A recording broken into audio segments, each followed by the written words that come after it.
I'd like to introduce Connie Baxter Marlow, my beloved partner and co-author of a book called The Trust Frequency. I'd like to introduce myself, Andrew Cameron Bailey. Those of you who don't know me, please come and say hi. I would love that.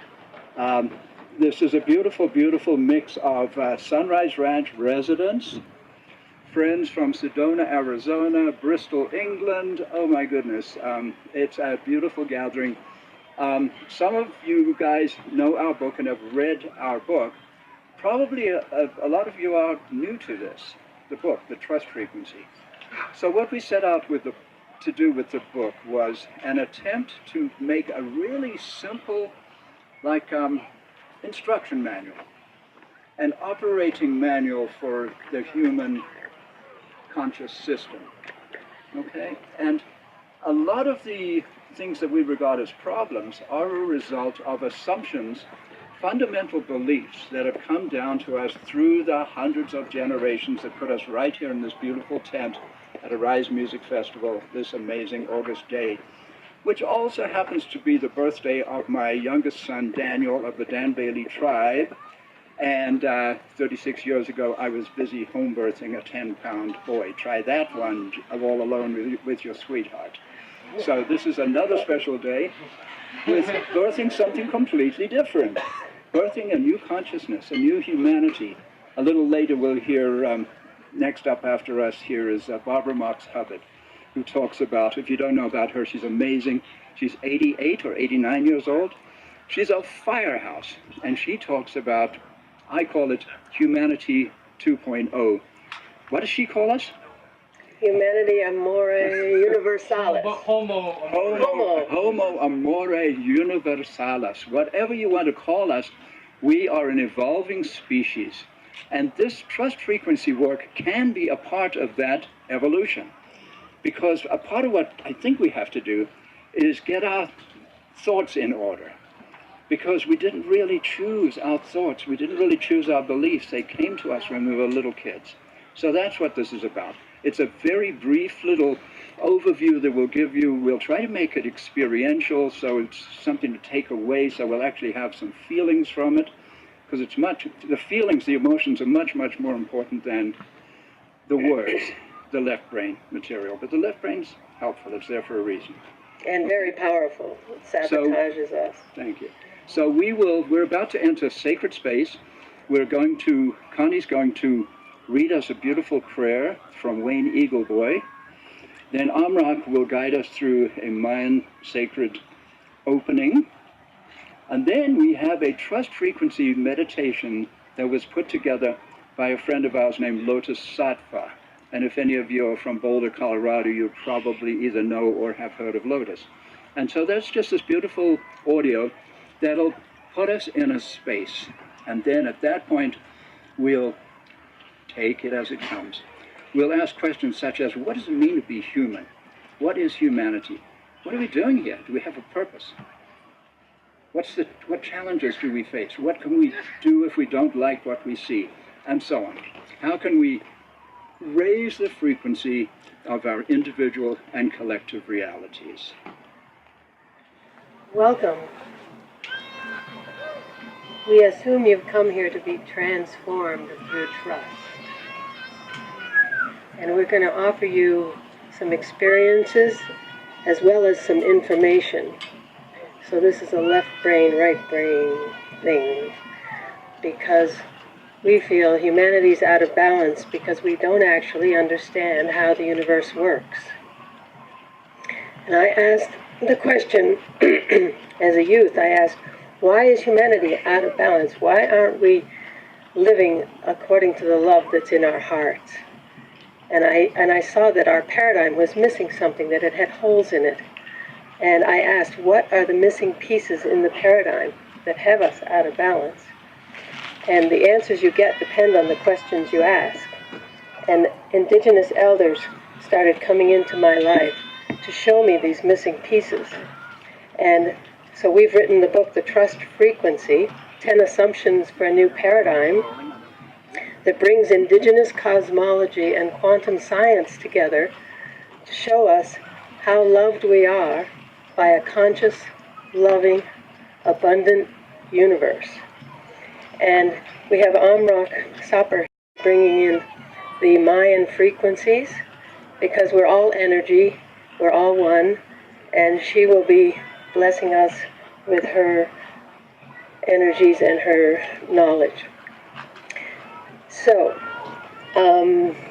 first of all, I'm going to read a opening prayer from an indigenous elder that starts our book, and we'd like you to listen closely to what we have to say, to what we're bringing for your left brain on the nature of the universe. We feel that we're solving some of the paradoxes that have kept us from walking what we know to be true. We feel like we have to live in the real world, and that we have to live according to the man-made laws of this frequency. But the laws are different in the different frequencies, and we have the free will to shift our frequency once we understand how to do that. And in these times, we know a lot about frequency and shifting frequencies, but we're maybe bringing something to the party. So here we go. Grandfather, creator of all that exists, with this sacred pipe, hear my prayer. As the new day dawns, let all people begin anew to walk the good red road of life. May we forget our differences. May we remember our likenesses. Let us hear what we have not heard. Let us see what we have not seen. It is the spark of the universe, the oneness of all life. In such a way, may we be blessed, blessed in a sacred manner. Wayne Eagleboy.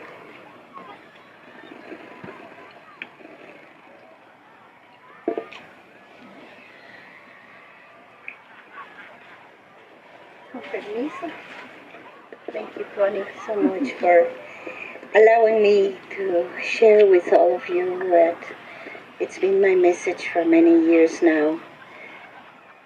When we met this morning, we had a wonderful, amazing talk between grandmas, talking about how we have been coming with our machetes, opening the path for all of you guys, the new generations. And we shared wonderful things, but the most that struck me is what you shared with me about these frequencies. Yeah. And I feel so much alike about these frequencies and how we work with this. One day I was with Nassim Haramein, and we had they kicked us out of the restaurant, and we spent like 4 in the morning sharing, you know. And he said, but AumRak, you need technology. Yeah, I said, my technology is this much. Because we work with energies, like she told me, and I totally agree. It's the new frequency is a new vibration, like we said in the 70s, you remember? But this new vibration is for us when we are able to take out all the old burdens. Then when our chakras flow and we can be in a higher state of consciousness, which brings us into a magical life because everything happens. Yeah. I was waiting for a runner to take me home, come back with my stuff. It happened perfectly. And so we go through time, not with a clock, but we go with a frequency. It's like it's an element we swim through, sometimes very fast, sometimes very close. But this is the new frequency, and it comes from the Mayans. in the sacred calendar, how we relate with Mother Earth. And I'm not going to tell you why or how, but I'm going to remind you to remember she's a mother, that she's alive. Yeah. Remember, she has a consciousness and she talks to us through the butterflies, the birds, once we are in this new frequency.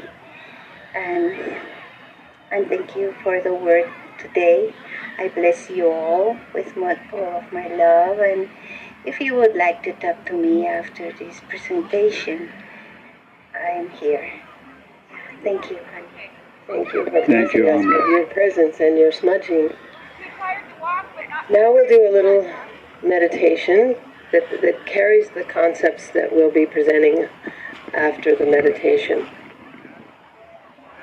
So listen closely to the words and bring them into your being, because it's now time to walk in alignment with this knowing. I have a feeling that everyone here has this knowing, or has access to it, or has touched on it. Through the weekend, through your lives, you've been seekers. You wouldn't be here if you weren't. But now it's time to really integrate it and walk it in our everyday life and know how supported we are by this conscious, loving universe. AumRak mentioned the butterflies and the animals speaking to us.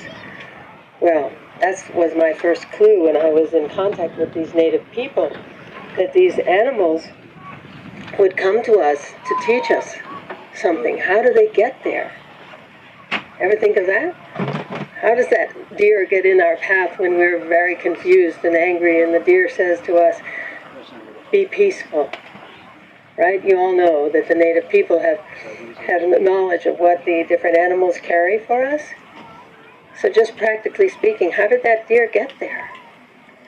If we're all energy, if it's all love, it's the loving energies showing us, teaching us, cradling us in its love, and bringing us messages. We can't just think, oh, that was chance that deer was there. Okay, it's time to stop thinking that. It's time to know that we are loved, that anything that ever happens, happens for us, not to us, and that it's not chance. We negate the loving universe when we think it's chance that these things have happened. So, here we go. Mm-hmm.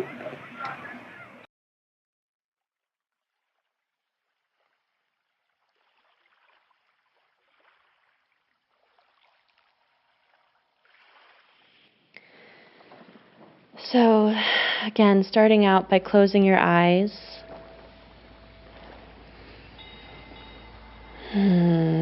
Bringing your attention to your breath.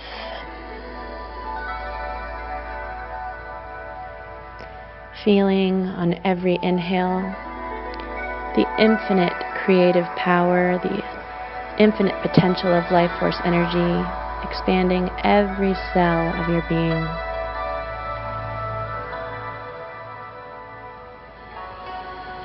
Feeling the frequency of your essence in this moment.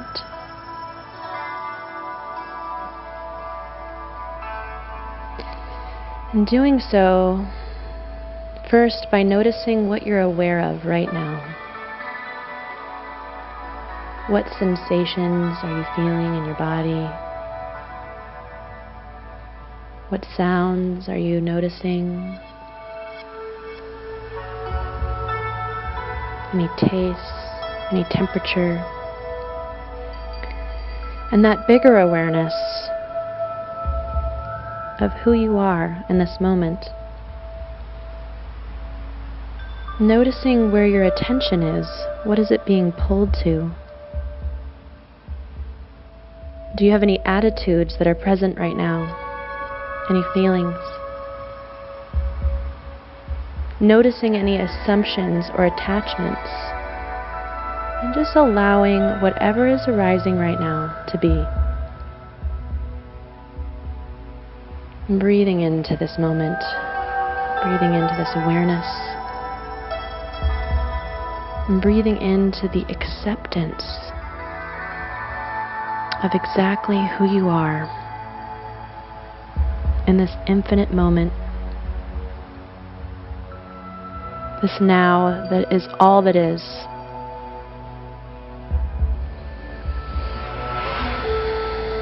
And as you breathe, feeling your spine straighten a little bit more. Noticing your feet and your tailbone being held to the chair and the floor by gravity. Acknowledging for a moment how effortlessly you are held by the earth, now as always.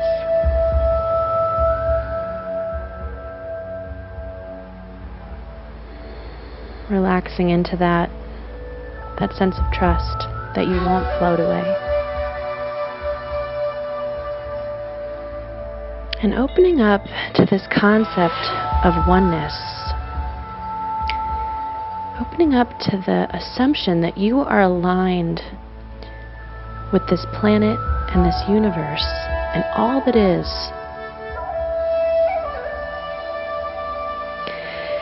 Opening up to the assumption that this reality that we're living in is actually a conscious, loving universe.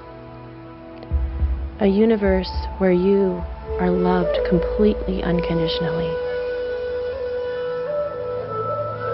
And breathing into your heart, feeling what that feels like.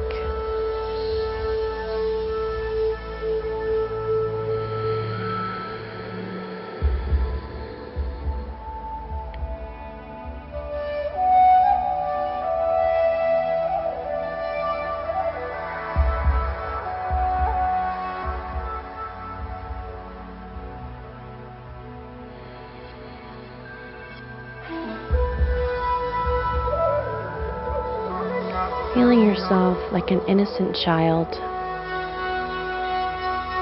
and the universe a loving parent. And breathing into the assumption that the universe is giving you exactly what you ask for, whether you're conscious of it or not. That like a parent, the universe is giving you exactly what you need to learn and grow and achieve wholeness.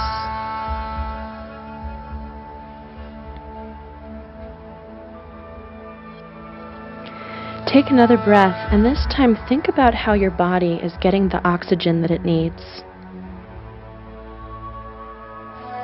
How this happens on every breath, your entire life, without you ever having to try. There's no question.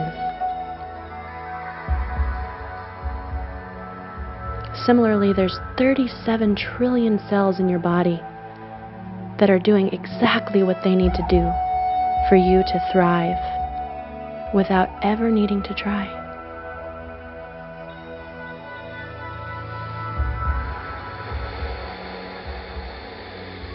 Breathing into this grace, this blessing,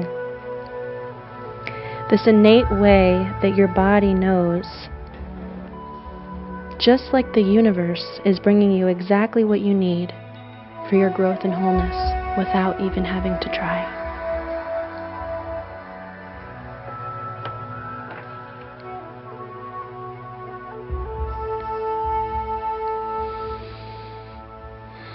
Again, feeling your breath, feeling your body held to this earth. Feeling this blessing of life. This frequency of trust where we can know that the universe is bringing us exactly what we need.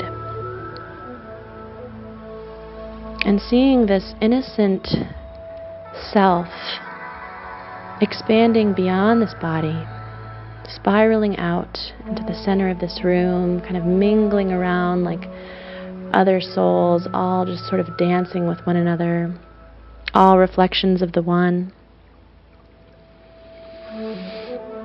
Feeling playful, liberated, and opening up to the possibility that the way that we are able to create our reality in this lifetime is through our choices, our free will.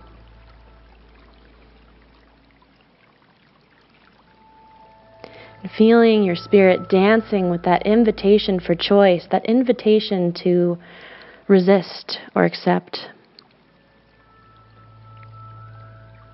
to say yes or to say no, to hesitate or go for it.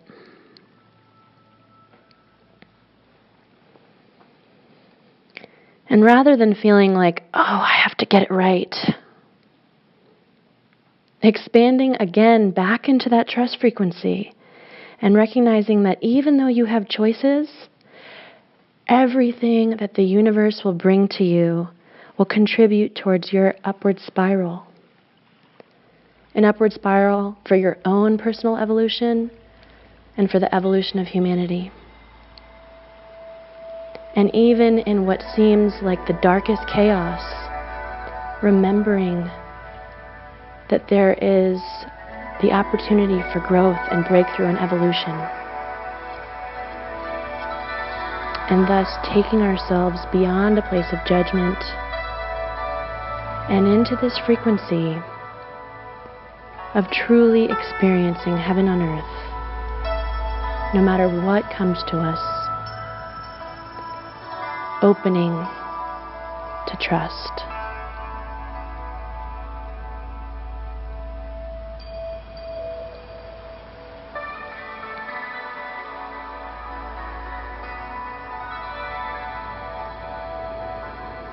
And allowing that dancing, liberated spirit to come back down into this body.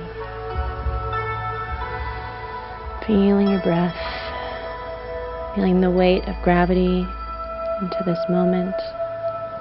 All there is this now.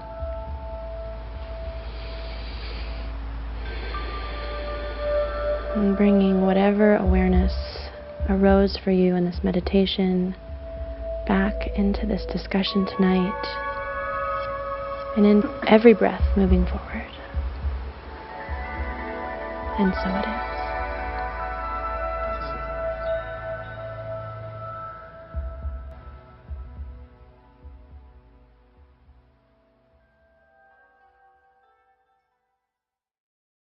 And so it is.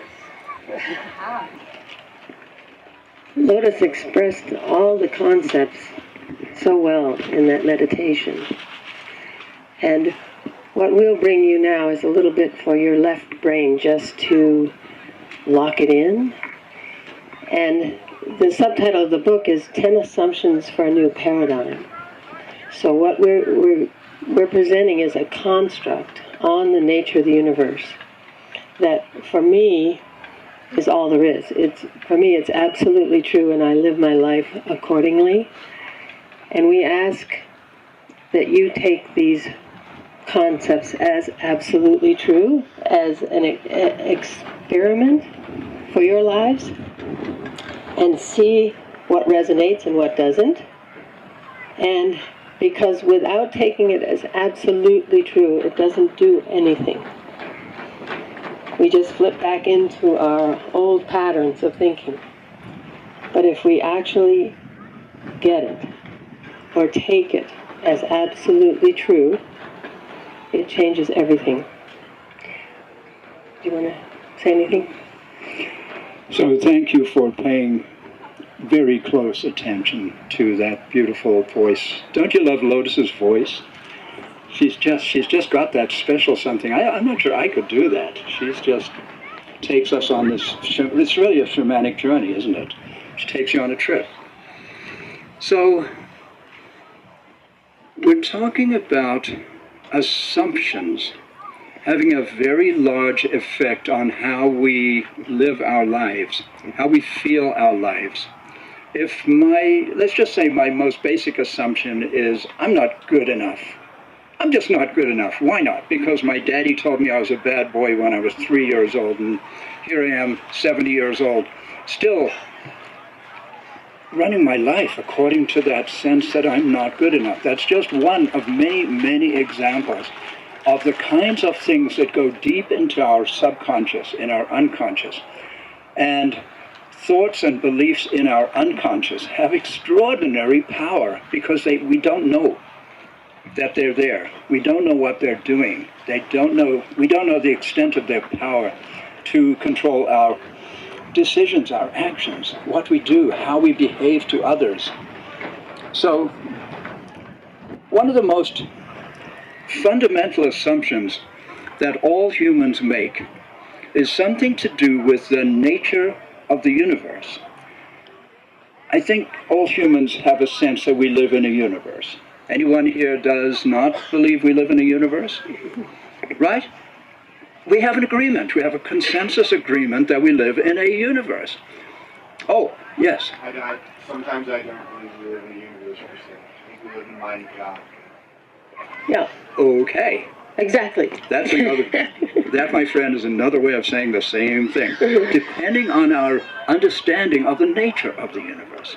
You see, it's not a universe as in what maybe astronomy would think of as a universe, a collection of galaxies and stars, and we're not talking about that. We're talking about this place where we are. We are somewhere. Okay, we're on this beautiful field on Sunrise Ranch at the Arise Music Festival. That's one way of looking at it. We're on the surface of this planet, somewhere in space. That's another way of looking at it. We're in this galaxy that we call the Milky Way. That's another way of looking at it. It goes on, gets bigger and bigger, right? So where is the limit of that universe? We don't know. We haven't been able to find the limit. Every time we build a new Hubble Space Telescope, we suddenly find there's a new, another 100 billion galaxies we didn't know about before. Point being, our understanding of the nature of the universe we live in is constantly changing, and we can change that understanding ourselves individually. So I'm a science guy. I was raised with physics and chemistry and mathematics. I'm English, and I grew up in South Africa. And I was taught to believe that the universe was some kind of giant machine, like a huge clockwork mechanism, right? And everything obeyed the laws of Isaac Newton and René Descartes and on.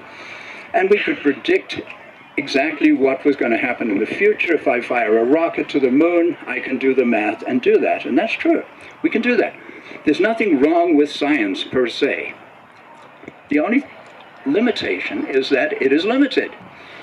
We cannot take science as the total, almost religious understanding of the nature of the universe. Now, before Western science, we had, what did we have?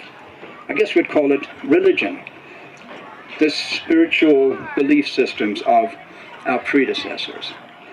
What did they believe? Well, they believed something a little closer to what quantum science is now telling us about the nature of the universe. So my point is simply this. The universe isn't simply, and I think everyone agrees, a machine. Question, is the universe alive?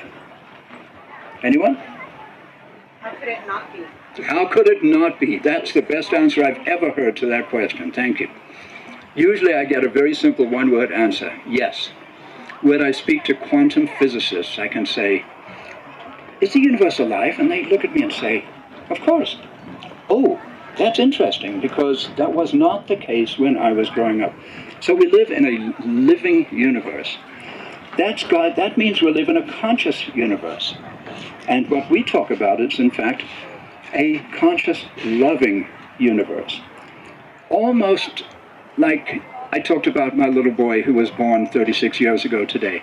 Where was he 36 years ago yesterday? He was in the womb of his beautiful mother. He was contained in a sphere of love. We are just like that. We are contained in a huge sphere of love.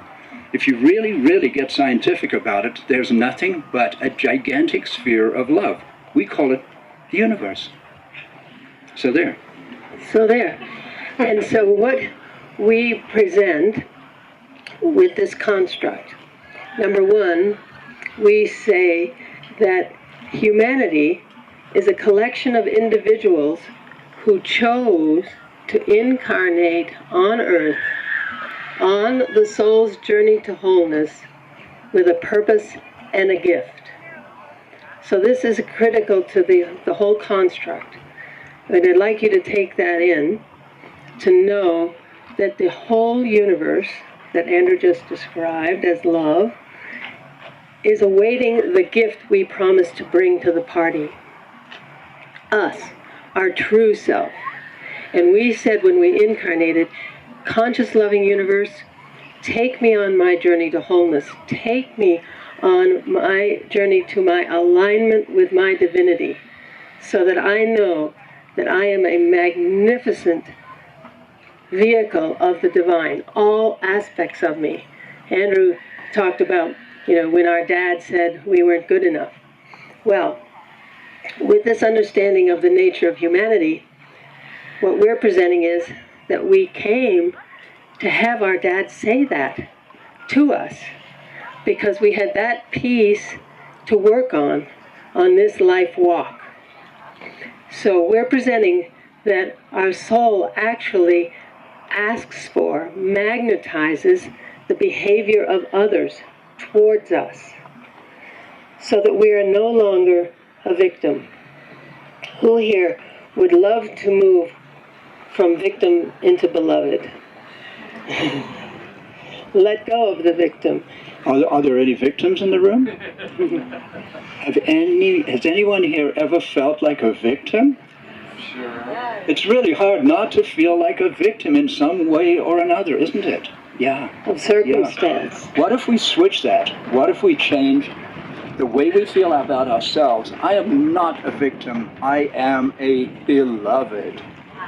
How's that for a shift? A beneficiary of circumstance. What we say is circumstance loves us more than we do. Okay? Because we incarnated into this ball game, and we want to be loved and be successful and all those things, and we want the teacher to approve of us. So we show up as someone that's lovable in this context. We gave the universe permission to take us on our soul's journey, something else entirely from what Daddy was, what Daddy expected, what the society expects, because the society is out of balance. We have a house of cards built on a false foundation. We've been showing up for these expectations of this culture. And so what we are presenting is that circumstance, we gave permission to circumstance, to the conscious loving universe, when we incarnated. And we forgot, because we had to come through and get those wounds. We had to have a dad that made us feel less than, so that we could come through our lifetime, our hero's journey that Joseph Campbell talks about, so that we could come and say, oh, no, Dad, I am something else.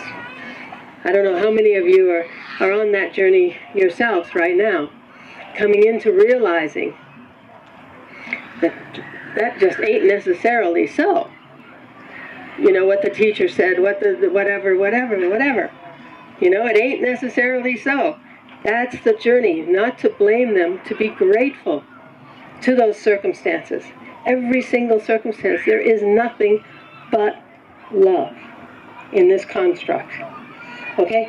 And the reason we see things as not love, all those things that we see as not love, if we take it as absolutely true, God is love. God is everything. I don't know if that suits the majority of you, but it is a construct. God is love. God is everything. Then, A plus B equals C. Everything is love. Absolutely. I mean, is God a bad guy? Is he stupid? You know, if there is a God, but we're all God, you know, we're all one, we're all that consciousness that this gentleman spoke of. So, what we don't understand is the nature of unconditional love. You see, we think the nature of unconditional love is, I'm going to be nice to you no matter what. No matter what you do. Well, guess what? Forget that. Because that's not unconditional love. Unconditional love is that it gives us everything we ask for. What are our requests to this conscious loving universe? That's what we don't understand. We think, oh, well, I asked for a new Mercedes-Benz. I asked for abundance in my life, and here I am struggling. But what we have to understand is that what our requests are to this conscious, loving universe. And as AumRak said, and as we're saying, it's all energy, it's all frequency, it's all vibration. So what creates our vibration and therefore our reality? Because every frequency has its own set of laws, its own reality. Okay, we've been shown the way showers, Jesus with his loaves and fishes and his miracles. And John Lennon describes it in Imagine, this frequency. You know, there's many, many examples. That's how I saw it. I experienced it through the native people. I saw insights into it. And then we have all these way showers that we call utopia or impossible. I can't do that. Well, the indigenous people of Australia do, you know, instant healings. You know, there's all the indigenous peoples do these things that we call miracles. Or we negate it, just we think that's their world. We can't be part of that world. Well, guess what? We're all human. We all have access to that. They've just kept a connection for the rest of us so that we can see it and know it's possible for each one of us. So, what creates our reality? What creates our vibration? We have the 7 A's of consciousness, 7 words that begin with A. And Lotus went through them pretty well in the meditation. But those 7 A's: assumption, attitude, attention, awareness, thank you, alignment, action. That's the kicker. We actually have to do it. And allowing. And we actually have it in one sentence, these 7 A's. And I'll tell you that one sentence. You can do that right now? Yeah. You want to read it? No, I can do it. I can do it. I wrote it. I can do it. With expanded awareness and accurate assumptions, we choose our attitude, consciously direct our attention, align with our highest inner promptings or inner knowing, take committed action, and allow the loving universe to manifest beyond our wildest dreams.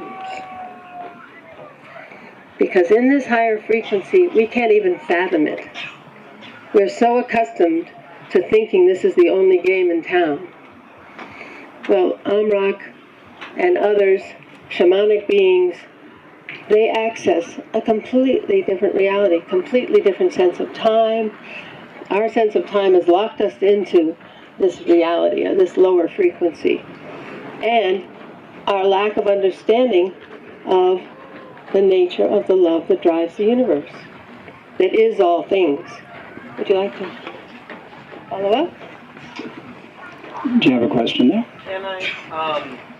So I was just hoping you might be able to help me understand better through a bit of a reservation I have about one aspect of this, because the conceptual schema of considering the universe as loving and alive is very empowering, and it's a wonderful, great way to think about things, and I totally can get behind that. Can people hear him?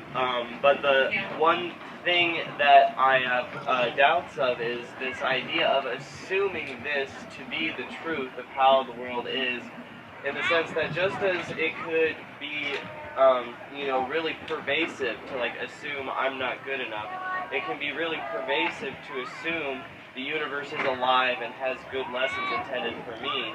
And it seems like, why would we want to assume anything and be able to attest to ourselves the ability to know things that deeply?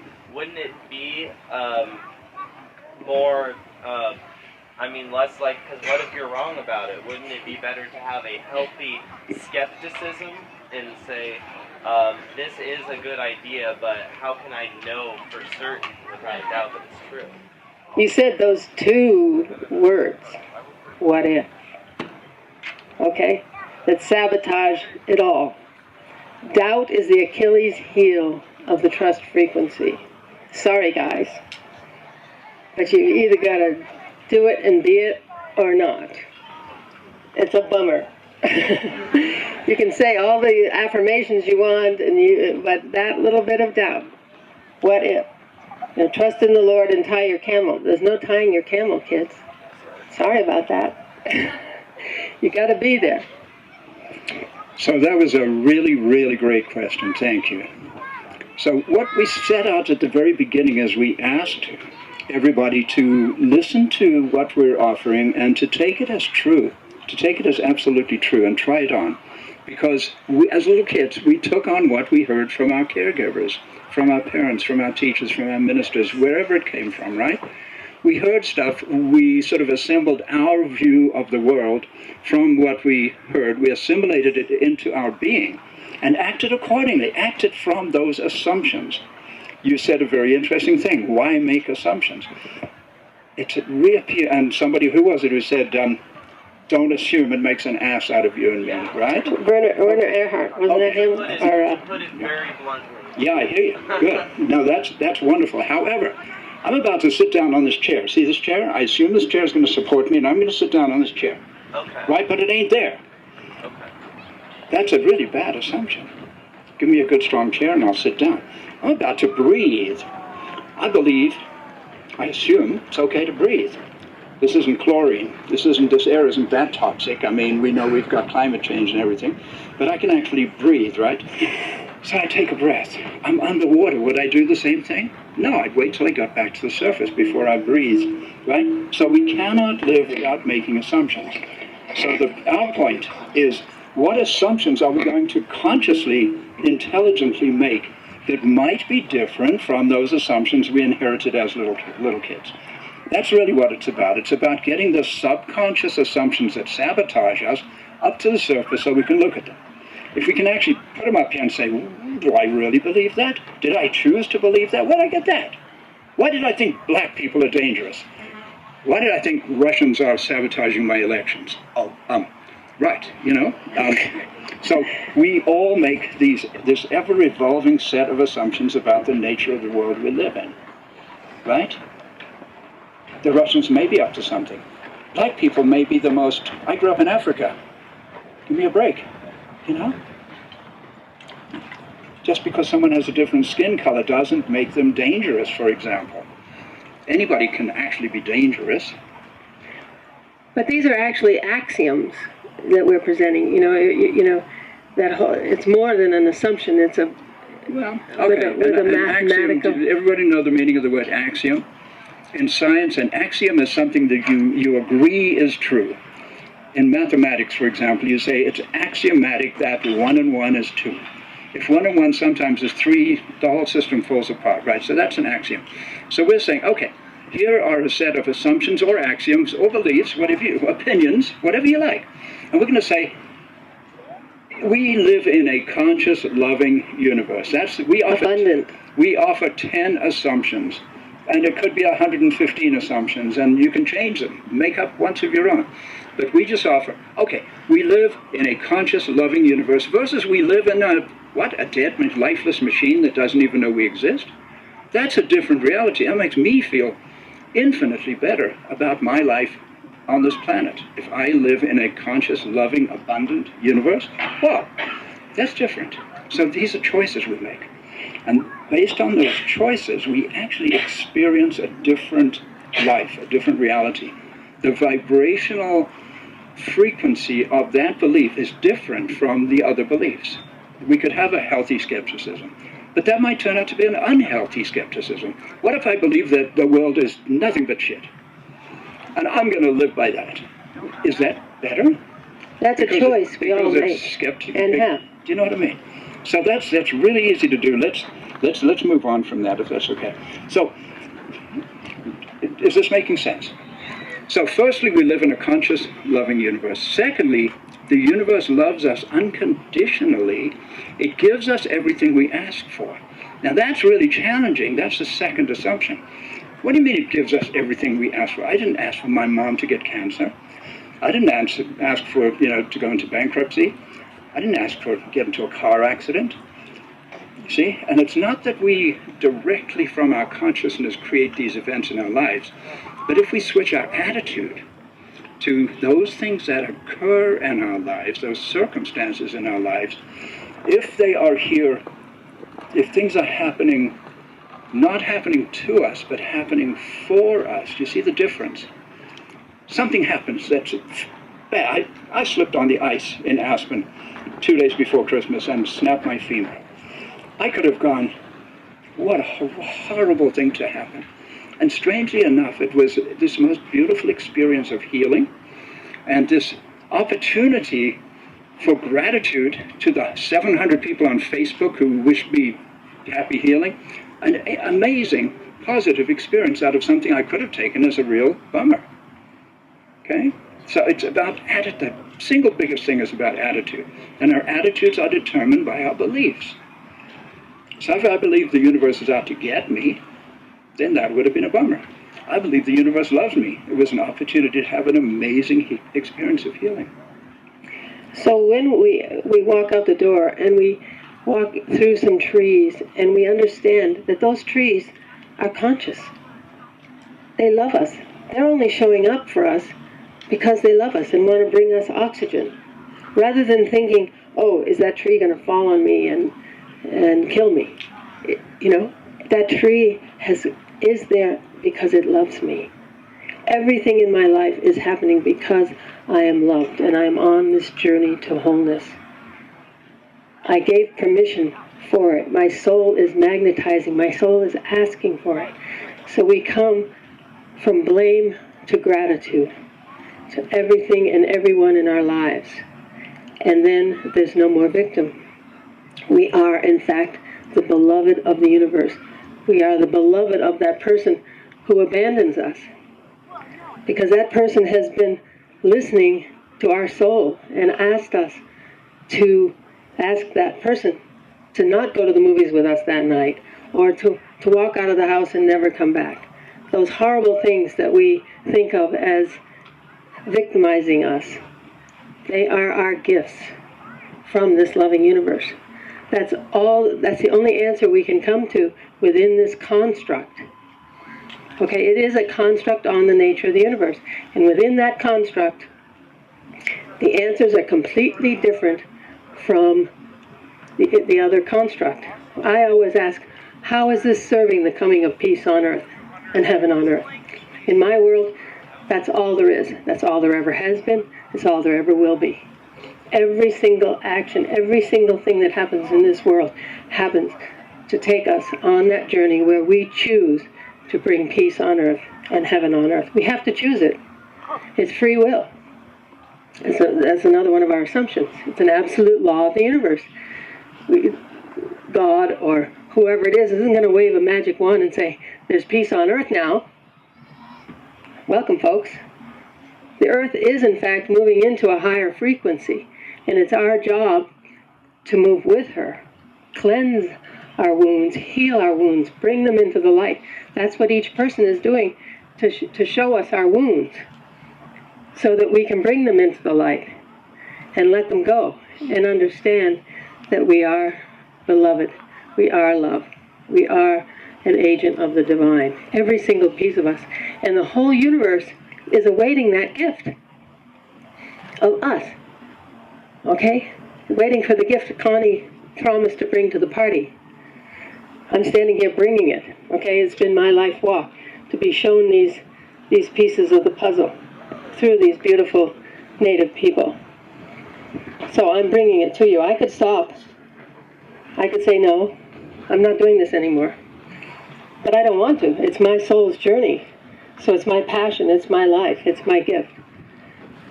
So each of us has a gift to bring, and the universe is waiting for that gift. The whole of you, the whole of us. So, do you have anything else?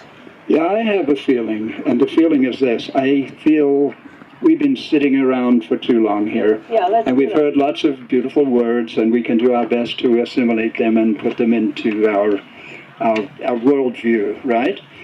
But who would like to stand up, find a fellow human being, look that fellow human being in the eyes, and listen to some words that Connie wrote before I even met this girl 15 years ago. She'd written this amazing little piece called Vows of Love. And actually, and this is, as I understand it, it's almost like a marriage vow that you might make to your beloved. You meet someone, you look them in the eyes, and Connie will simply read this, and we'll move around, change partners, and just circle around and get your bodies moving again. Because we talked about this workshop and decided it shouldn't be a workshop, it should be a play shop, and it should be fun. And it should be a festivity and a celebration, because this is a rise after all. So if everybody could arise after all, let's get up and listen to Connie again. And I put this together sitting in a traffic jam on Highway 82 in the Roaring Fork Valley in Aspen in 1992. So traffic jams serve their purpose as well. Okay? So now you look at each other. It's important. The eye contact is important, because this is an important vow to everyone in your life. Okay? Not just your beloved, but the role of the intimate relationship, no matter who it is, whether it's a boss, a child, a parent, a best friend. The job of the intimate relationship is to do what these vows of love express. And if we understand that, we will move into gratitude. And look at the person in front of you, and don't take your eyes off their eyes, and notice something. They are the only other person in the universe. In fact, they are the only person in the universe, because you can't see yourself, you can only see them. So this is an inter-human communication, and just see where this goes. Vows of love. I will faithfully reflect the light and beauty that is in your heart. I will also mirror for you all of your wounds and insecurities, and will help you make friends with your shadow, those parts of yourself that you do not yet love. Would you like to rotate, or you want to just stay with one? It looks like you just want to stay with one. That's good. Okay. I will as well thank you and honor you for mirroring for me the parts of myself that I cannot see. Each time I try to blame you and judge you, I will remind myself to look inside and articulate and bring into the light my shadow side that you have shown me. I realize that by entering into a relationship with you, I have agreed to walk with you into deep, unconscious levels on the journey toward wholeness. If at any time we decide to end this relationship, I recognize that it will be because we have served each other's growth as best we can. I look forward to the day when the fruit of our time together will have ripened through the many seasons of our relationship. Now, if you would change partners, please, and we're going to change voices here. Okay. You gonna read it? Hey, Twister,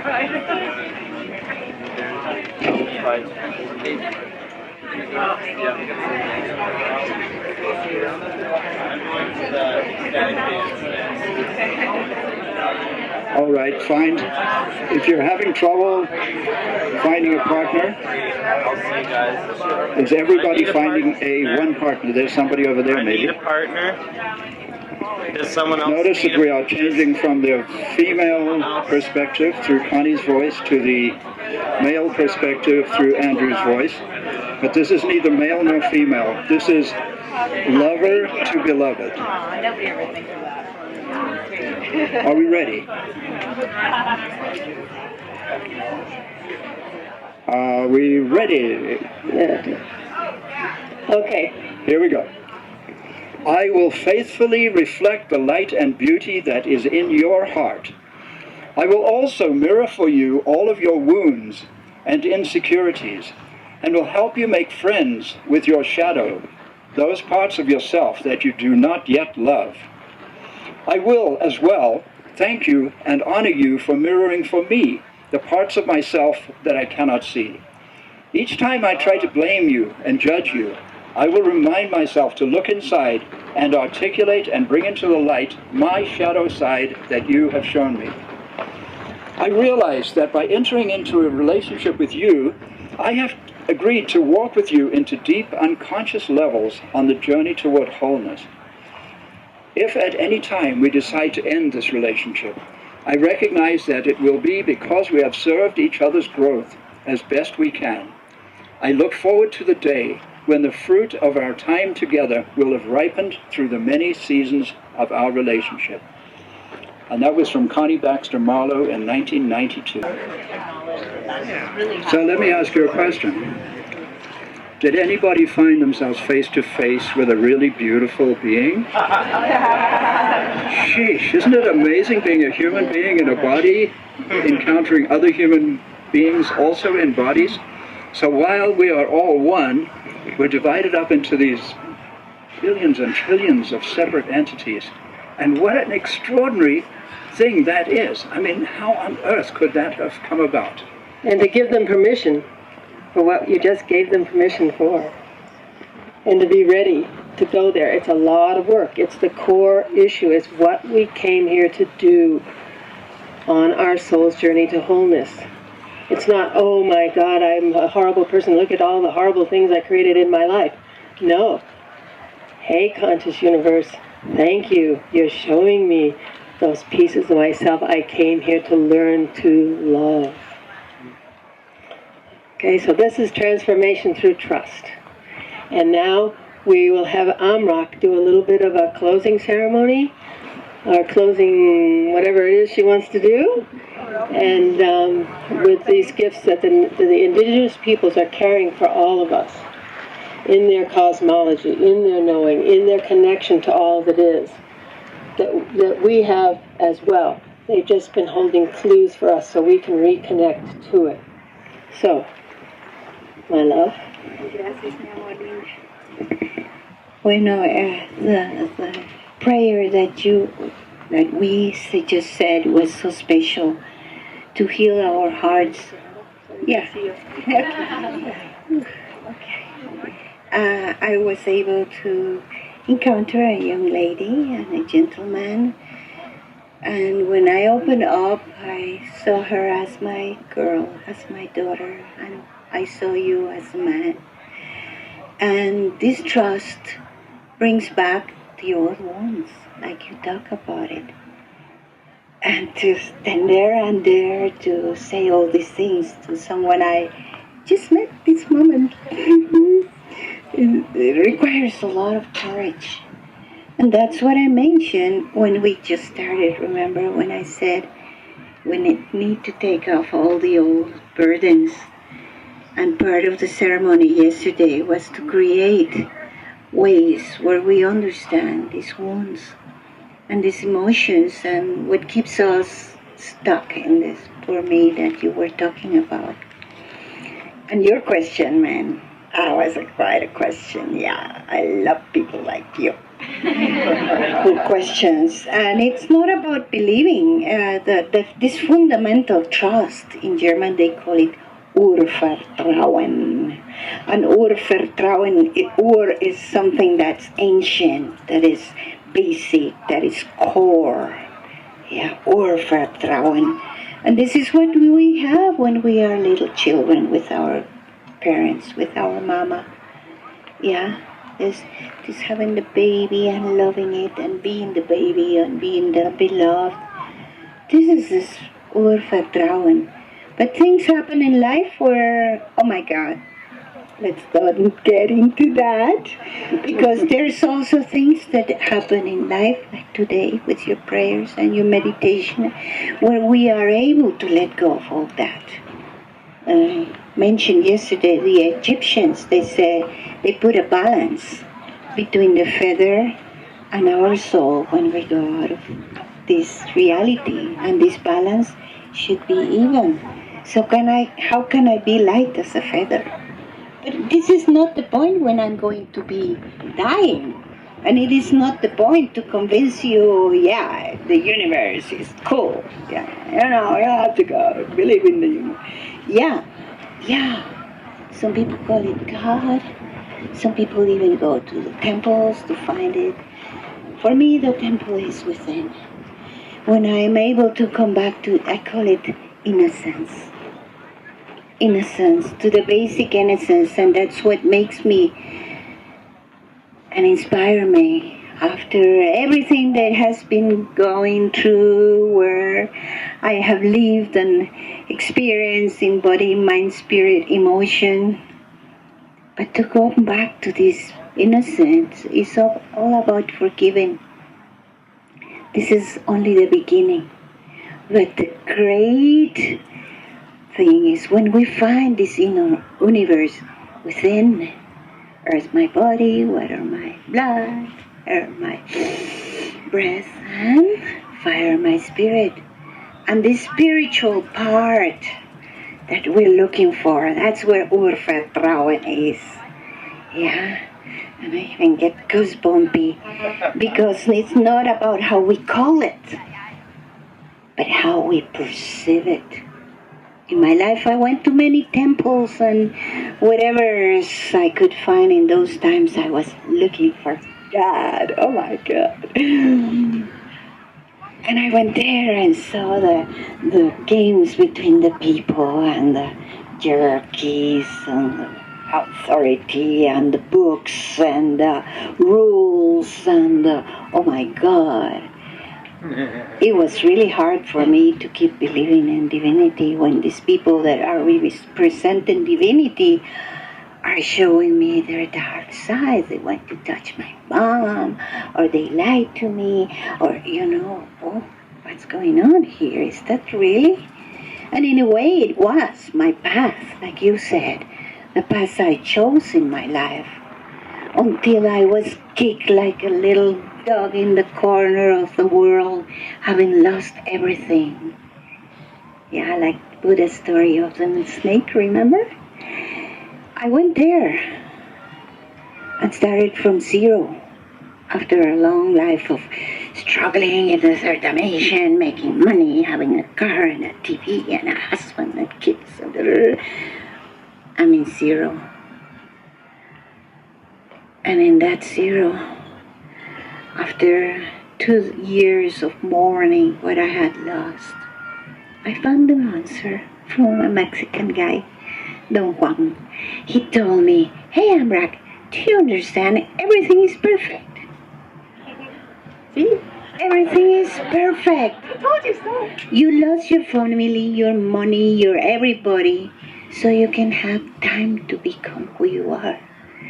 And I go, "Hey, Juan, let's have another tequila and give it away." I'm not into it. Yeah, he goes, "Yeah, AumRak is perfect. Now you have the time to walk your spiritual path." The day of today, I had it here. Ev, in the number 2, Ev is the spiritual path. What is the spiritual path? To find who we are in our spirit. Yeah, this divinity within, this divinity that is eternal. We have learned to follow this divinity outside with a nice face and, makes me think of the Sistine Chapel where the God is there and the man is there. Where is the woman? Hey, where is the woman? Yeah, but this is the old ways. Now is the time that we women finally can stand here and say what we want to say without fear of being persecuted, killed. That was part of my life. I grew up in a wartime in Guatemala. I was telling Connie I had to learn to be the salamander. And I like that because I never want to be famous. But when it's time to me to stand up, I stand up and share my heart. Else I just go around. But the salamander is also the energy of the healer, the one that can grow the new tail. And this is what we're doing, growing a new tail. And this tail is the one that helps us really come in this frequency. of the new times. The new times, that's all I can call it. Yeah, let go of the old stuff. Let's create a new world. Let's do yoga, have a nice food, have beautiful, amazing, inspired friends. Do the right thing. We can go and work, and we will realize the more we are in the paradigm of abundance, the more we're going to be able to manifest what we need. I needed a ride. It came. I said, step on it, man. He looks at me. I need to be there very quickly. Where? Just follow the road. Turn around and follow the road. And he's looking. That moment I had to make use of my authority. And he came with me. Sometimes I have to make use of my humbleness, my humility, because that also opens doors. It depends. Let's break down all these patterns and laws and I will stop talking. But I think I share with you a little bit. Let's walk through time. There is Maya calendar, there's cards from me, and there's a whole website filled up with information if you want to learn to travel to time and space in this new frequency. So you can use the sacred calendar of my ancestors as a map of time to create better and have a wonderful ride. What's the website? AumRak.com. AumRak. Yeah. And the trustfrequency.net. Now, folks, this is the Arise Music Festival. It's an unbelievably beautiful gathering of unbelievably beautiful people. I want to say one more thing. And I want to give them 4 words to take forth with them. Okay, but I want to say one thing. To complete this construct, we don't know another soul's journey. This is key. If you take the construct, there's only love. There's only the soul's journey to wholeness. There's only free will. Within that construct, everything is love, no matter what. And when it gets difficult, and it will get difficult, there's a 4-word mantra that I personally use, and I recommend it. It is this. And this whole thing has been really about how to live from a place of trust as opposed to living from a place of fear. That's what today's talk has been about, okay? We're being raised in an atmosphere where their fundamental beliefs are fear-based. And how do we flip that into a trust-based reality? And I think we've offered something. So just remember these 4 words when times get tough. Trust the loving universe. Can you yell that back at me really loud? Trust the loving universe. Thank you. Now go out there and yell it to those folks. Try to overcome the loud rock bands. And if you want any more information, you can sign here and we'll send you links to our films and our work and everything if you'd like to hear more from us. And We'd we're love around. to be in If you touch want to with come you. up to us and connect, we'd love that, okay? And we you thank so much. AumRak for bringing her blessings. We thank the loving universe for having us run into each other this morning. And We thank Sunrise Ranch for hosting us and Arise for having us here. And wow, wow, and wow. Trust the loving universe. Hear, hear. Thank you.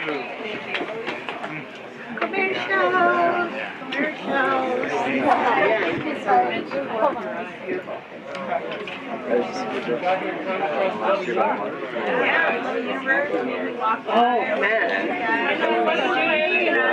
Trust is when I was working with Sydney Theater at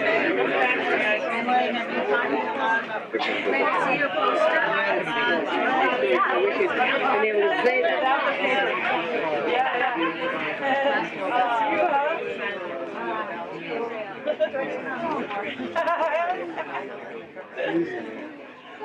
Yesterday you said we come up and give you a hug. Next time you get a hug.